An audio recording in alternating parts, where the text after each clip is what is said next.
Sexual reproduction in flowering plants class 12th का chapter आज अपन start करने वाले हैं। एनसीईआरटी की line by line upon study करेंगे। ठीक है, जहाँ पे मुझे लगेगा कि बताना है वह मैं अपने आप बता दूंगा, और जो बेसिक लाइन होती है उसका आपको समझ जाएंगे कि भाई इसका ये मतलब होता है, तो उसे आपका टाइम वेस्ट नहीं करूँगा। ठीक है, तो अपन जल्दी से अपना चैप्टर स्टार्ट कर लेते हैं। ओके, आप स्क्रीन पर देखते रहिएगा। Are we not lucky that plant reproduce sexually? The merits of flower that we enjoy gazing at, the scents and the perfume that we swoon over, the rich colors that attract us are all there as an aid to sexual reproduction. इसमें ये बताना चाहता है कि वही flower से हमें cents मिलते हैं, परफ्यूम्स मिलते हैं, एंड दो कलर्स अट्रैक्शन, मतलब कलर्स को भी अपन इससे एक्सट्रैक्ट करते हैं। ठीक है, ये सभी अपन को इसी फ्लावर की सेक्सुअल रिप्रोडक्शन से मिले हैं। देखिए ये रहा, and the rich colours. Okay, या चलिए नेक्स्ट आगे। Flower do not exist only for us to be used for our own selfishness. Flower सिर्फ हमारे लिए ही नहीं होते कि भाई सिर्फ हमें ही अपनी नीड पूरी करनी है, कि मतलब फ्लावर दूसरों की भी नीड पूरी करते हैं। All flowering plants show sexual reproduction. ये थोड़ी मुझे एक इम्पोर्टेंट लाइन लगी इस पैराग्राफ से, जो हो सकती थी। सभी के सभी flowering plants sexual reproduction show करते हैं। इसका मतलब क्या हुआ? फ्लावरिंग प्लांट कौन होते हैं? जिम्नोस्पर्म नहीं होते, एंजियोस्पर्म्स होते हैं। Angiosperms are the flowering plant and gymnosperms भी होते हैं, और वो दोनों सेक्सुअल रिप्रोडक्शन शो करते हैं। ठीक है, मतलब एटलीस्ट करते हैं, एसेक्सुअल तो करते ही हैं, लेकिन उसके साथ साथ सेक्सुअल रिप्रोडक्शन भी शो करते हैं। ठीक है, a look at the diversity of the structures of the inflorescence flowers and the floral parts shows an amazing range of adaptations to ensure formation of the end products of the sexual reproduction, the fruits and the seeds. इसमें भाई अपने को ये बताना चाहता है clearly कि जो एंड प्रोडक्ट्स होते हैं सेक्सुअल रिप्रोडक्शन के, end products of sexual reproduction are fruits and seeds. Okay, in this chapter let us understand the morphology, the structure and the process of sexual reproduction in flowering plants. देखिए इसमें flowering plants के आगे लिख दिया angiosperm. मतलब basically अपन जो 99% जब अपनी टॉक होगी, अपन जो बातें करेंगे वो किसके बारे में करेंगे? एंजियोस्पर्म्स के बारे में। ये गाइस एक काफ़ी अच्छा स्कोरिंग चैप्टर है। इसमें अपन मतलब काफ़ी इजीली तरीके से स्कोर कर सकते हैं, और मुझे लगता है कि नीट के पर्पज से भी बहुत इजी चैप्टर है, जो जिसके क्वेश्चन बनने के चांसेस काफ़ी होते हैं। सो प्लीज़ कंसंट्रेशन होके देखना। अपन इसके पार्ट्स में डालेंगे वीडियो। ओके, तो अभी वही देखते हैं कहाँ तक करते हैं अपन इस पार्ट को कंटिन्यू। ठीक है, चलिए स्टार्ट करते हैं। 2.1 flower a fascinating organ of gymnosperm angiosperms. क्या बोल रहा हूँ यार मैं भी आज। Flower a fascinating organ of angiosperms. Human beings have had an intimate relationship with flowers since time immemorial. Flowers are the object of aesthetic, ornamental, social, religious, and cultural value. They have always been used as a symbol for conveying important human feelings such as love, affection, happiness, grief, mourning, etc. तो इससे बताना चाहता है कि जो flowers होते हैं वो ऑब्जेक्टिव है, मतलब are the objectives of aesthetic, मतलब अपने जैसे भाई रिलीजन्स के बिलीव्स में, जैसे इस भगवान को, जैसे जीसस को अलग अपन जो भी फ्लावर देते हैं, भगवान को अलग देते हैं, अल्लाह के अलग चढ़ाया जाता है, ऐसे। ठीक है, ऑर्नामेंटल मतलब सजावट के पर्पज से। ठीक है, सोशल मतलब सोशली अपन जैसे कोई इलेक्शन जीत जाता है या फिर घर को सजाने के लिए, और इन सब के लिए। Religious and the cultural value सब एक ही हो गया। They all have been use as symbol for conveying important human feeling. ये सभी ह्यूमन की इम्पोर्टेंट फीलिंग्स को कन्वे करने के लिए, एक्सप्रेस करने के लिए भी फ्लावर्स का काफ़ी यूज़ होता है, जैसे कि लव में affection, happiness, grief, morning. Morning होता है दाह संस्कार, जैसे मतलब ये हिंदुइज्म में तो मुझे पता है, और वैसे भी वही होता है। मॉर्निंग मतलब जैसे किसी की जाना और उसका वहाँ पे दुख प्रकट करना कि भाई इंसान मर गया, हमें इसका दुख है ना। चलिए गाइस अपन स्टार्ट करते हैं। अपन एक छोटा सा ब्रीफ लुक ले लेते हैं किस पे, diagrammatic representation of longitudinal section of a flower, ठीक। तो ये एक अपन को लॉन्गिट्यूडनल सेक्शन दिखा रखा है, ठीक है। तो ये अपन आप देख सकते हो। बेसिकली मुझे इसको बताने की कोई ज़रूरत नहीं है, आपको सब पता ही है कि भाई ये बीच में जो ये है, ये फीमेल रिप्रोडक्टिव ऑर्गन है जिसे अपन गाइनोशियम बोलते हैं, जिसे ओके, जिसके 3 पार्ट्स होते हैं, stigma, this one is style and this is ovary, जिसके अंदर ओव्यूल्स होते हैं, ठीक है। या और ये जो आपको ये देख सकते हो ना, ये होता है मेल रिप्रोडक्टिव पार्ट, जिसे अपन बोलते हैं एंड्रोशियम। इसके 2 पार्ट होते हैं, स्टेमन और filament. Sorry guys, sorry. An anther और फिलामेंट, जैसे कि भाई इसमें बता रखा है। स्टेमन पूरे को बोलते हैं, उसके 2 पार्ट होते हैं, एक तो एंथर लो, एक फिलामेंट, ठीक है। एंथर और फिलामेंट जहाँ से कनेक्टेड होते हैं, ये जगह जो होती है यहाँ पे होता है कनेक्टिव टिश्यू। इसके बीच में कनेक्टिव टिश्यू होता है। जनरली एंजियोस्पर्म्स के जो एंथर होते हैं वो बाइलॉब्ड होते हैं जनरली, ठीक है। और तो वो गाय से नीचे तो अपना ये सब भाई मतलब वैसे अपन को बता रखा है। इसमें जो एक क्वेश्चन है यहाँ पे, can you name the 2 parts in a flower in in which the 2 most important unit of sexual reproduction develop. भाई एक तो हो गया अपना मेल रिप्रोडक्टिव, एक हो गया फीमेल रिप्रोडक्टिव। मेल रिप्रोडक्टिव को अपन बोलते हैं एंड्रोशियम, फीमेल रिप्रोडक्टिव को बोलते हैं गाइनोशियम, स्टेमन और पिस्टिल, ओके। अब स्टार्ट करते हैं 2.2, pre-fertilization structure and events.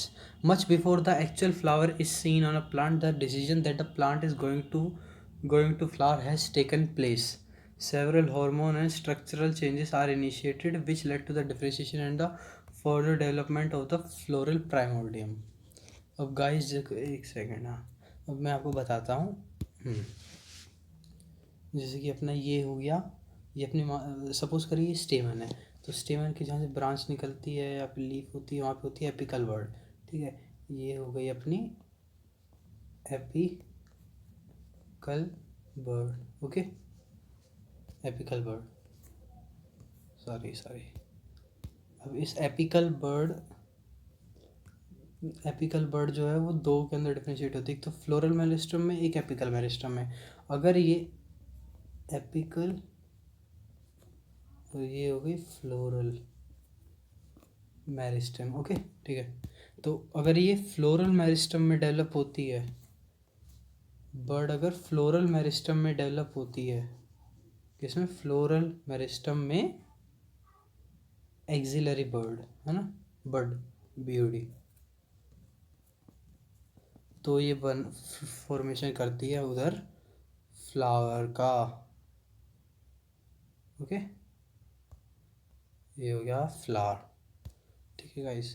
तो इसके लिए क्या होता है, much before the actual flower is seen on a plant decision, मतलब ये पहले डिसाइड हो चुका होता है कि भाई एक फ्लावर का फॉर्मेशन होने वाला है। इसमें एक्सटर्नल और इंटरनल दोनों फैक्टर इन्वॉल्व रहते हैं इसके लिए, जो कि डिफ्रेंशिएशन और फर्दर डेवलपमेंट कराते हैं फ्लोरल प्राइमोर्डियम का। वो जो फ्लोरल मेरिस्टम है उसे अपन फ्लोरल प्राइमोर्डियम भी बोलते हैं गाइस, ठीक है। हाँ इन ओके। तो ये एक्सटर्नल और इंटरनल दोनों फैक्टर पर डिपेंड करता है। एक्सटर्नल फैक्टर अपने जैसे हो गए टेम्परेचर, सन एक्सपोजर, और बस यही होते हैं। और इंटरनल फैक्टर हो गए इसके हार्मोन, ठीक है। यस, ओके, चलो आगे स्टार्ट करते हैं। Inflorescence are formed which bear the floral birds and then flowers. Inflorescence form हो जाती है जो कि बेयर करती है, मतलब जो जिसके अकॉर्डिंग होता है floral birds and then the flower, ठीक है। In the flower the male and the female reproductive structures, the androecium and the gynoecium differentiates and develop हाँ, इसमें तो कुछ नहीं है, अपन को पता है एंड्रोशियम गायनोशियम भी डेवलप होते हैं। स्टेमन ये एंड्रोशियम को तो अपन बोलते हैं स्टेमन, और अपना ये गायनोशियम होता है वो होता है पिस्टल। गाइस ये सब मुझे पता है, अब 12th में आपको भी एकदम बेसिक नॉलेज तो होगा ही। ओके, मैं ये मान के चलता हूँ। आगे नेक्स्ट बनाते हैं। इन द हो गया ये तो ठीक है। You would recollect that the androecium consists of a hall of stamen representing the male reproductive organ.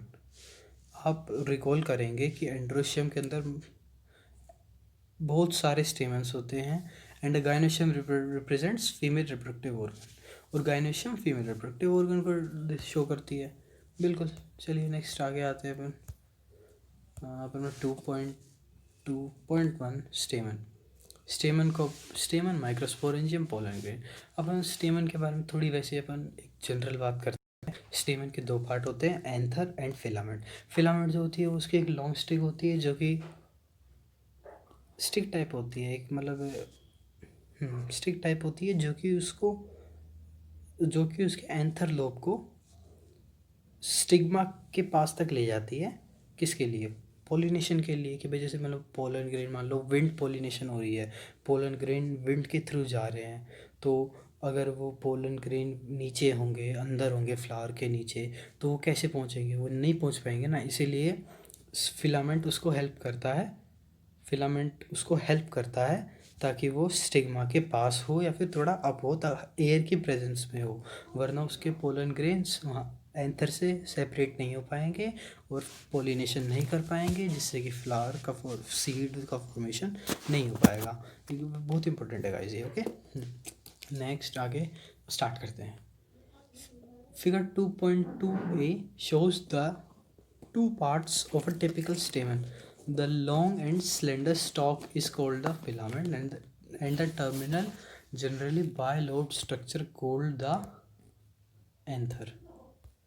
Generally bilobed, you guys, generally bilobed सिर्फ और सिर्फ generally bilobed बोला है एंजियोस्पर्म्स के लिए, क्योंकि मोस्टली एंजियोस्पर्म्स जनरल बायलोब्ड होते हैं, इसीलिए ये बोला गया है।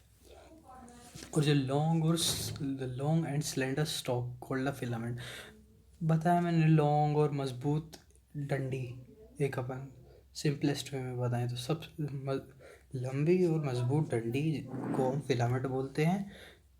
And the terminal generally bilobed structure, और उसके टर्मिनल पे, ये हो गया इसका टर्मिनल, ठीक है, मतलब कौन सा एंड हो गया? प्रॉक्सिमल और डिस्टल एंड हो गया ये। प्रॉक्सिमल तो होता है पास वाला और डिस्टल होता है दूर वाला, ठीक है। जैसे एंटीरियर और पोस्टीरियर होते हैं ना, एंटीरियर मतलब आगे, पोस्टीरियर मतलब पीछे। जैसे ह्यूमन बॉडी का एंटीरियर पार्ट तो होता है माउथ, और पोस्टीरियर पार्ट होता है एनस, ऐसे, ठीक है। प्रॉक्सिमल डिस्टल पार्ट कौन सा हो गया? जो कि एंथर से अटैच है, और प्रॉक्सिमल पार्ट वो पार्ट है जो कि किससे अटैच है? अपना थैलेमस से, और उसकी इन्फ्लोरेसेंस के ऊपर डिपेंड कर सकता है कि भाई वो किससे अटैच है। अगर वो ओवरी अगर हाइपोगाइनस है, एपिगाइनस है, तो वो अलग डिफ्रेंशिएट करता है, अलग करता है, ठीक है। स्टार्ट करते हैं। The proximal end of the filament is attach to the thalamus और the petal of the flower, ठीक है। अभी अपन यही बताया आपको। The number and the length of stamen are variable in flower of different species. जो नंबर होता है और जो लेंथ होती है स्टेमन्स की, वो वेरी करती है। वही सही बात है, क्योंकि सबके जीन सेम थोड़ी होते हैं। सही बात है, जीन सेम नहीं होंगे तो कैसे होगा भाई? जैसे अपना है, जैसे एक फ्लावर है, उसका नाम है अरेबिडोप्सिस थालियाना। उसके फ्लावर को कंट्रोल करने के लिए 26,000 जीन होते हैं उसकी फ्लावर के फॉर्मेशन के लिए। तो उस अरेबिडोप्सिस थालियाना के फ्लावर फॉर्मेशन में सिर्फ 26,000 जीन्स हैं। तो ऐसे अलग अलग जीन्स होते हैं हर किसी में, तो वो वेरी करता है, जो कि भाई उसकी एक तरीके से अपन बोलते हैं ना, ब्यूटीफुलनेस को बताता है, अलग अलग उस पर भाई डिटेल की सारी चीज़, ठीक है। नेक्स्ट लाइन आगे। If you were to collect stamen from each from 10 flowers and arrange them on a slide, you would be able to appreciate the large variation in size seen in nature. Careful observation of each stamen under a dissecting microscope and making neat diagrams would elucidate the range in shape and attachment of the anthers in different flowers. Guys मुझे नहीं लगता इसमें मुझे बताना चाहिए, पर मैं फिर भी आपको बता देता हूँ कि भाई जैसे मतलब अगर ये कह रहा है कि अगर आप 10 फूल लोगे, 10 अलग अलग फूल लोगे और उन सबके स्टेमन में से पोलन ग्रेन्स लोगे और उनको एक स्लाइड के अंदर ऑब्ज़र्व करोगे, तो आपको उन सब के साइज़ में, शेप में, कलर में, साइज, शेप, कलर, इनमें बहुत वेरिएशन मिलता है. ओके, नॉर्मल होता है ये.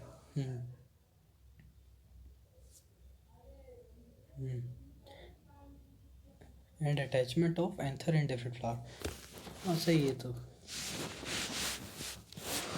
A typical angiosperm anther is bilobed with each lobe having 2 theca.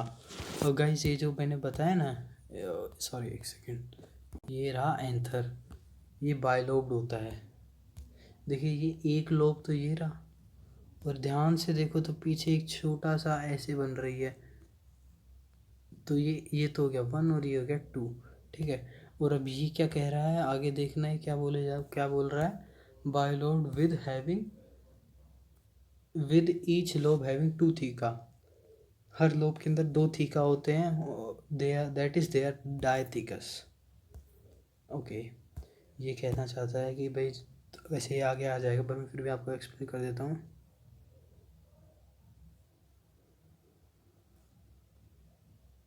थोड़ा बेसिकली ना, सॉरी थोड़ा टाइम लग रहा है.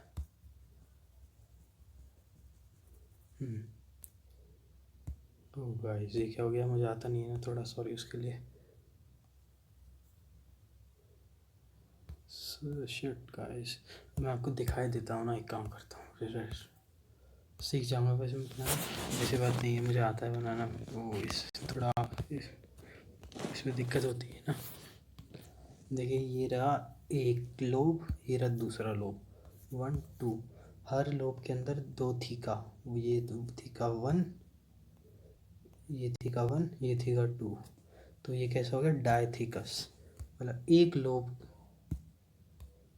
1 लोब के अंदर 2 थीका, तो ये इसे इसलिए बोला डायथीकस. ठीक है. और होता कितने लोग होते हैं, 2 लोग होते हैं. तो इसके अंदर टोटल थीका के नंबर कितने हो गए, 4 थीका, 2 लोब्स एंड 1 लोब के अंदर 2 थीका. ठीक है. Very good. इसमें आप ध्यान से देखिए, मैं अभी एक्सप्लेन कर देता हूँ इसको. ये रहा, देखिए ये ऐसे ये रहा ना, इसमें आप देख सकते हैं, इसमें 1 2 3 4 4 थीका हो गए. मुझे इसमें जो बताना है वो मैं आपको बता देता हूँ. ये आप ध्यान से दिख रहा होगा आपको, लाइन ऑफ डेहिसेंस लिखा हुआ है. लाइन ऑफ डेहिसेंस एक ट्रांसवर्स लाइन होती है जो कि हेल्प करती है in pollen dispersal from anther lobe. ठीक है. एंथर लोब के साइड में यहाँ पे होते हैं, इसके इस कॉर्नर में होते हैं स्टोमियम. साइन कर दिया मैंने तो मेरा, बट जस्ट इस कॉर्नर पे होता है stomium cell. Stomium cell. Okay. हाँ, ये इसकी फिलामेंट, वो एंथर. ध्यान से देख सकते हो, एक लोब, 2 लोब. एक लोब के अंदर 2 थीका, मतलब एंजियोस्पर्म ज़्यादातर होते हैं बायलोब. एक लोब के अंदर 2 थीका तो डायथीकस. और टोटल थीका कितने के, थीका का नंबर क्या है, 4. चलिए स्टार्ट करते हैं, काफ़ी लेट हो गया. Open a longitudinal groove runs lengthwise separating the theca. अब आप ध्यान से देख सकते हो, ये जो लॉन्गिट्यूडनल ग्रूव कह रहा है, जो कि रन कर रही है, जो कि थीका को सेपरेट करती है, वही होती है line of dehiscence. Let us understand the various types of tissue and their organisation in transfer section of anther. Transfer section guys ऐसे होता है भाई, जैसे मान लो ये अंडा है, मैंने इसको यहाँ से काट दिया, ऐसे उड़ा दिया, तो ये जो आगे बाद दिखाई देगा ना अपन को ऐसे ओ सॉरी, तो ये ऐसा होगा, देखिए ऐसे, और इसका ऊपर वाला पार्ट ये रहा, ठीक है। तो ये तो होता है ट्रांसफर सेक्शन। और अगर मुझे इस अंडे का लॉन्गिट्यूडनल सेक्शन देखना होता तो मैं इसको ऐसे काटता, तो फिर ये मुझे ऐसे दिखता कुछ, एक पार्ट तो ये रहा, दूसरा पार्ट ओ 3D चले गए, हाँ ऐसा, ठीक है। चलिए स्टार्ट करते हैं। ट्रांसफर सेक्शन इसमें दिखा रखा है, हाँ सब कुछ हो गया। ओके, अपन आएंगे the bilobe nature of an anther is very distinct in transfer section of anther.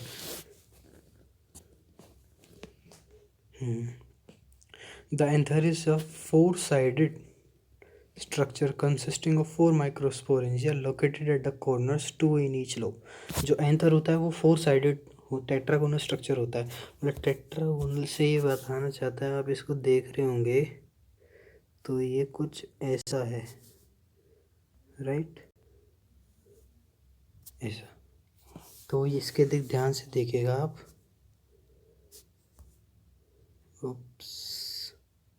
Sorry, तो ध्यान से देखिएगा, टेट्रागोनल का मतलब है फोर साइडेड। वन साइड मतलब वो, अब मैथ मत लगाने लग जाना, अब इसमें बायो का स्टूडेंट हो ना। एक तो ये रही साइड, एक ये रही, एक ये रही, एक ये रही, इस तरीके से वो बोला है टेट्रागोनल, ठीक है। अब हर टेट्रागोनल की जो हर साइड में, हर एक साइड में एक माइक्रोस्पोरेंजिया लोकेटेड होता है। तो चार साइड चार माइक्रोस्पोरेंजिया, ठीक है, जो कि कॉर्नर्स में होते हैं। दो होते हैं हर लोब के अंदर, दो होते हैं, मैंने आपको बता दिया। माइक्रोस्पोरेंजिया डेवलप करता है फर्दर, माइक्रोस्पोरेंजिया डेवलप करता है और किसके अंदर कन्वर्ट हो जाता है, पोलन सैक्स के अंदर। पोलन सैक्स वो होते हैं जो जिसके अंदर बहुत सारे पोलन ग्रेन्स होते हैं, जो कि एक्सटेंड करते हैं longitudinally all through the length of an anther and are packed with pollen grains. अब एक तरीके से पोलन सैक मतलब हो गया पोलन की बोरी, ये हो गई बोरी, ठीक है, सैक, जिसके अंदर बहुत सारे पोलन ग्रेन्स हो गए। ये रन करती है parallel to the longitudinal groove which is known as line of dehiscence. ये लाइन ऑफ डाइसेंस से यहाँ से जो अपना ये है पोलन सैक, ये जा रहे हैं नीचे थ्रू द लाइन ऑफ डाइसेंस, जो कि इसका डिस्पर्सल में हेल्प भी कर रही है एक तरीके से, ठीक है। अपन आते हैं स्ट्रक्चर ऑफ माइक्रोस्पोरेंजियम। माइक्रोस्पोरेंजियम के स्ट्रक्चर में,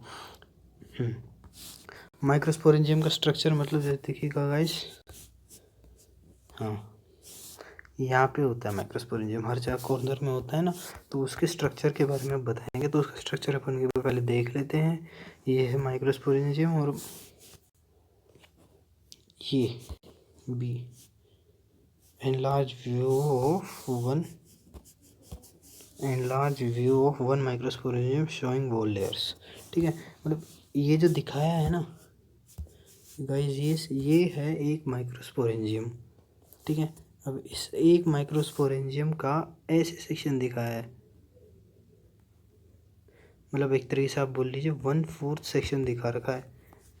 ओके, लेट्स स्टार्ट करते हैं। एक बार इसको देख लो, उसके बाद वो पढ़ेंगे तो काफ़ी इजी हो जाएगा। जो माइक्रोस्पोरेंजियम है उसके सबसे आउटर वाली इंटेगुमेंट को बोलते हैं एपिडर्मिस, ठीक है। उसके बाद नेक्स्ट आती है एंडोथीशियम। एंडोथीशियम के अंदर एक इम्पोर्टेंट चीज़ है नीड पर्पस के अकॉर्डिंग, इसमें होते हैं अल्फा सेल्यूलोज, सॉरी गाइस मेरे पास थोड़ी जगह कम है, अल्फा सेल्यूलोज बैंड्स, ठीक है। इसके अंदर अल्फा सेल्यूलोज बैंड्स प्रेजेंट होते हैं। फिर मिडिल लेयर होती है वो, हाँ मिडिल लेयर होती है, ये मतलब काफ़ी थिक होती है। उसके बाद माइक्रोस्पोर मदर सेल्स होती हैं, और उससे पहले होती है टेपिटम। टेपिटम एक मैं आपको दिखाता हूँ, एक स्ट्रक्चर मैं बना के दिखाता हूँ। ये हो गई एपिडर्मिस, ठीक है।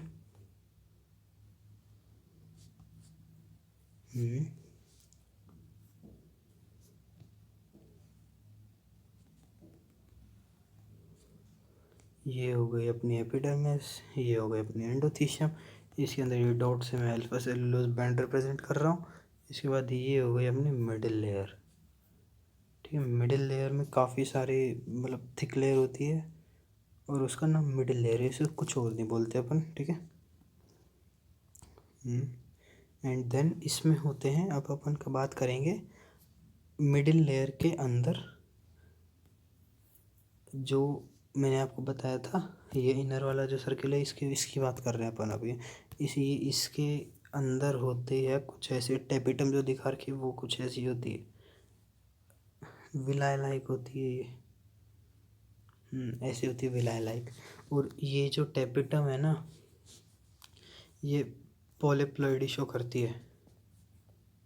पॉलीप्लॉइडी का मतलब हो गया कि इसके अंदर, पॉलीप्लॉइडी का मतलब हो गया कि भाई इसके अंदर मल्टी न्यूक्लिएट स्टेज मिलती है, मतलब एक सेल में एक बहुत सारे न्यूक्लियस होते हैं, ठीक है। और ये प्रोवाइड करती है न्यूट्रिशन, टेपिटम जो है वो न्यूट्रिशन प्रोवाइड करती है, ये याद रखिएगा। किसको? अंदर है क्या? अब देखिए, आप खुद एक बार बताइए, MMC, सोच के बताना क्या होगा, माइक्रो या mega? Micro spore mother cell, microspore mother cell. MMC का मतलब है माइक्रोस्पोर मदर सेल, और इसे अपन क्या और क्या कहते हैं? स्पोरोजिनस टिश्यू, ये लिखा हुआ मिलेगा शायद, स्पोरोजिनस टिश्यू भी बोलते हैं इसे। इसका, इस स्पोरोजिनस टिश्यू का, ये जो स्पोरोजिनस टिश्यू था, इसका बहुत सारे सेल्स होते हैं इसके अंदर, ठीक है। स्पोरोजिनस टिश्यू और माइक्रोस्पोर मदर सेल के अंदर, जिसमें से कोई भी, यही आगे जाके किसके अंदर कन्वर्ट हो जाता है? पोलन सैक के अंदर। अब ये पोलन सैक के अंदर कन्वर्ट होता है, बहुत बढ़िया बात है, लेकिन अब पोलन सैक के अंदर कन्वर्ट हो रहा है ये, तो पोलन सैक के अंदर गाइस एक बात सोचो आप, पोलन सैक में कन्वर्ट हो रहा है तो बहुत सारे पोलन ग्रेन्स। अब मैं आपको एक बात बताता हूँ जो आगे आगे पता लगेगी, एक सेल से 1 mm